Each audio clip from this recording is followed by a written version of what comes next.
Assalamualaikum warahmatullahi wabarakatuh. Alhamdulillah kita dapat bertemu kembali di UPS Tegal Podcast Fakultas Teknik dan Ilmu Komputer. Baiknya sebelum kita memulai tentang perbincangan tentang teknik sipil lebih mendalam, apa itu teknik sipil, nanti setelah kita lulus kita kemana, baiknya saya perkenalkan nama saya Trisha Priandini dari Prodi Teknik Sipil, mahasiswi semester 4. Saya biasa dipanggil Caca. Oke, by the way, kali ini kita nggak sendirian. Aku ada teman sampingku, ini bestiku banget. Kita akan tanya-tanya ke dia tentang teknik sipil secara lebih detail. Kalau kurang mohon dimaafkan. Oke, kita langsung saja. Boleh perkenalan Mbak Kansa? Perkenalkan, nama saya Kansa Naura, mahasiswi semester 4, Teknik Sipil, UPS 3. Oke, gimana Mbak Kansa hari ini, baik atau enggak? Baik sih, kalau Mbak Caca sendiri? Alhamdulillah aku baik. Oke, boleh tanya-tanya nggak sih Mbak tentang seputar sipil? Boleh, boleh. Kalau kata Mbak Kansa, teknik sipil itu sendiri apa sih Mbak? Kalau menurutku sebagai mahasiswi teknik sipil itu sebuah ilmu yang mempelajari tentang konservasi, perencanaan, pengelolaan dari berbagai infrastruktur penunjang masyarakat sipil yang bisa berbentuk bangunan dan gedung, jalan dan jembatan, atau mungkin berbentuk bendungan. Tapi mungkin banyak ya dari masyarakat kita yang nggak tahu teknik sipil itu sendiri itu apa. Kebanyakan sih bingungnya antara teknik sipil itu apa, arsitektur itu apa. Bahkan kadang ada yang berpikiran kalau teknik sipil itu lulusnya jadi PNS, pegawai negeri sipil. Iya betul. Kalau menurut Mbak Caca sendiri? Kalau menurutku sendiri, sebenarnya aku bukan dari SMA nggak ada berpikiran untuk masuk teknik sipil sih Mbak, karena mungkin coba-coba ya bisa dikatakan. Tapi emang betul waktu awal aku taunya teknik sipil itu PNS lulusannya, tapi berjalannya waktu, seiringnya waktu berjalan, oh ternyata teknik sipil itu tentang desain rumah, tentang ya ada di kita bisa ambil bagian proyek yang di jalan, tentang ya rumah lah gitu intinya. Oke. Pertanyaan selanjutnya, kalau nantinya kalau kita lulusan dari prodi teknik sipil itu kita kemana Mbak ranahnya? Kalau ranahnya sendiri itu kalau lulusan dari teknik sipil kita bisa ambil dari 5 bidang. Ada rekayasa, ada geoteknik, ada transportasi, ada sumber daya air, dan ada manajemen konstruksi. Cuman mungkin umumnya biasanya itu kita lulusnya jadi kontraktor, developer, surveyor, sama konsultan. Tapi mungkin kalau bidang lainnya juga lebih banyak, tergantung kita peminatannya mau apa. Oke. Karena aku benar-benar pemahaman tentang teknik sipil nggak banyak, Mbak bisa nggak sih tolong jelasin yang tadi tentang 5 yang kayak pembagian air gitu? Jadi kalau di teknik sipil itu kita terbagi jadi 5 peminatan. Ada rekayasa struktur, di mana itu kita mempelajari tentang teknologi bahan, material, perencanaan struktur, konstruksi, sama penyelidikan struktur. Kalau di geoteknik itu kita tentang penyelidikan tanah, fondasi, sama perbaikan tanah. Jadi kalau sebelum bangunan itu kita didirikan, kita harus tahu dulu tanahnya itu seperti apa. Iya, kayak gampang longsor atau enggak, ya gitu deh. lanjut Mbak. Terus yang ketiga ada rekayasa transportasi. Kayak di sipil itu kita juga mempelajari tentang transportasi loh, kayak kita mempelajari tentang lalu lintas, transportasi, tentang perencanaan jalan rel, desain material dan sistem transportasi, itu juga masuknya di sipil. Oke. Terus yang keempat ada sumber daya air. Biasanya itu tentang bangunan air, manajemen berarti air, kayak bendungan ya Mbak ya? irigasi dan lain sebagainya, ada kualitas air, kelautan, bahkan kawasan pesisir. Oke. Terus yang terakhir itu ada manajemen konstruksi. Biasanya itu tentang kontrak konstruksi, estimasi biaya, mutu, dan pengendalian. Baik Mbak Kansa, terima kasih. Oke, kita boleh next pertanyaan selanjutnya. Boleh? Mungkin ini mengenai pembagian kelas sih Mbak. Di UPS Tegal sendiri, di teknik sipilnya itu ada pembagian kelasnya itu ada berapa kelas sih Mbak? Kalau pembagiannya itu ada dua, itu ada kelas karyawan sama reguler. Kalau reguler itu kita punya dua kelas, kelas A sama B. Kalau kelas karyawan itu ada satu kelas C, jadi itu ada 3 kelas. Oke. Untuk pembelajaran di UPS sendiri itu menurut Mbak gimana sih Mbak? Sorry, aku potong. Menurut Mbak sendiri deh pembelajaran di UPS itu gimana? Pembelajaran di UPS itu menurutku sebenarnya baik ya, cuman mungkin sedikit kurang di fasilitas, tapi mungkin itu bisa diperbaiki ke depannya, cuman baiklah sampai semester 4 ini cukup baik. Ya, baiknya juga kita sebagai mahasiswa nggak bisa berpatok teguh atau berpegang kayak universitas ini sempurna banget gitu. Kita kan nggak bisa ya Mbak. Karena Kita itu kan berjalan beriringnya waktu. iya gitu. Karena menurut pengalamanku sendiri sekelas kayak universitas atau kayak sekolah SMA, SMK, seiring berjalannya waktu itu kemajuan harus ada setiap tahunnya.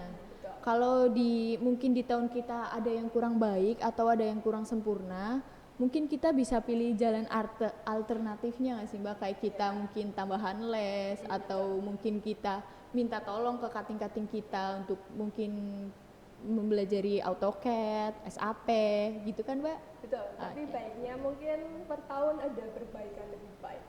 Ya baik. Oke. Oke Mbak, aku mau tanya tentang di lab ya. Di lab itu kan berarti kita misah sendiri ya antara teknik-teknik lainnya. Di lab teknik sipil itu sendiri ada apa aja sih?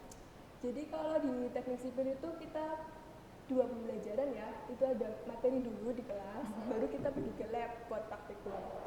Biasanya kalau praktikum di lab itu buat beberapa mata kuliah tertentu kayak mekanika tanah, ilmu ukur tanah, perkelasan jalan, teknologi bahan konstruksi, itu kita pakainya praktikum karena nggak cukup di materi ya. Jadi kalau di lab itu biasanya ada ruang kelas, ada ruang dosen, ada tempat penyimpanan alat.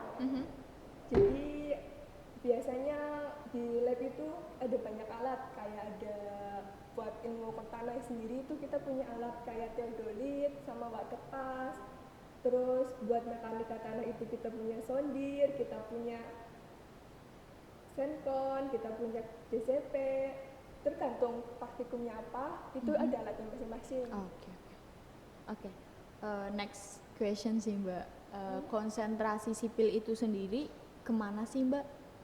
Kalau di UPS Tegal itu konsentrasinya itu kita ngambil 3, itu di struktur, di transportasi, sama di hidrologi. Hidrologi itu sumber daya air ya. Iya. Kalau buat struktur itu gimana Mbak? Bisa tolong jelaskan nggak? Kalau buat struktur di UPS Tegal itu kayak mungkin lebih ke itu ya, balik lagi ke konstruksi dan pendidikan struktur. Oke. Mungkin ini pertanyaan terakhir dari aku sih Mbak. Di Universitas Pancasakti Tegal itu sendiri, pembukaan gelombang 1, 2, 3-nya itu kapan aja sih Mbak? Buat gelombang 1-nya itu kita udah selesai Mbak. Jadi ini udah masuk ke gelombang 2 sampai tanggal 30 Juni 2023. Buat gelombang 3-nya itu sampai 30 September 2023.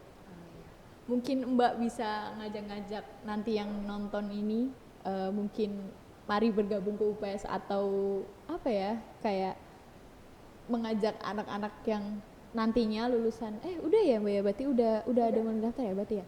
Mungkin barangkali pengen tahu tentang teknik sipil dan pengen masuk, mungkin bisa masuk di UPS Tegal. Iya, biasanya sih itu sih yang mungkin dilarang orang tuanya keluar kota gitu. Karena di angkatan kita banyaknya gitu ya Mbak, kebanyakan anak-anak yang tahun kita yang daftar itu ada kebanyakan yang bukan dilarang sih ya, orang tuanya itu nggak sedikit tidak meridoi kalau anaknya kuliah keluar kota kayak jadi gitu karena sih. di Tegal cuma ada UPS yang punya teknik sipil, Iya. jadi baiknya masuk UPS Tegal. Iya betul, aku nggak pengen ada gap antara kita ya Mbak. Kita tanya berbincang-bincang santai aja. Kata Mbak sendiri, Mbak happy nggak? Mbak happy nggak kuliah di sini dengan culture-nya anak-anak sipil sendiri. Terus Mbak merasa dapat banyak pembelajaran nggak di sini? Eh, Kalau happy sih gak selamanya happy ya. Yang Iya. namanya juga kuliah di sipil itu nggak mudah. Kayak banyak pembelajaran yang susah, kadang juga harus dibantu teman gitu kan. Jadi mungkin kalau dari sisi pertemanan ada baiknya, kalau sisi pembelajaran juga. Cuman mungkin kurangnya di sedikit kurang fasilitas sama udah sih itu lainnya baik. Udah segitu aja? Oke.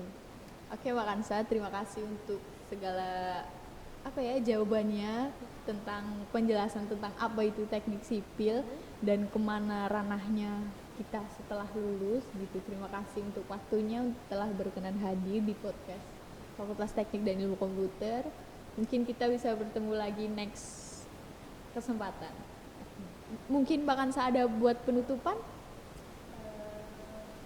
Mungkin buat penutupannya barangkali teman-teman atau dari SMA atau SMK berminat mau masuk teknik sipil, UPS Tegal masih buka pendaftaran sampai 30 September. Ya. Terima kasih Mbak Kansa. Terima kasih juga.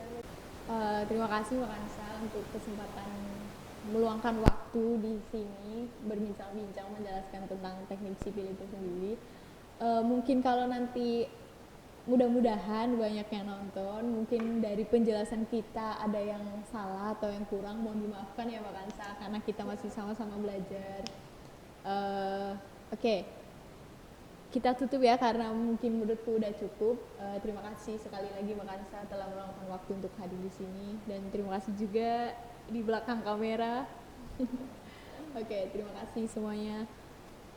Aku boleh sedikit ngasih semangat gitulah.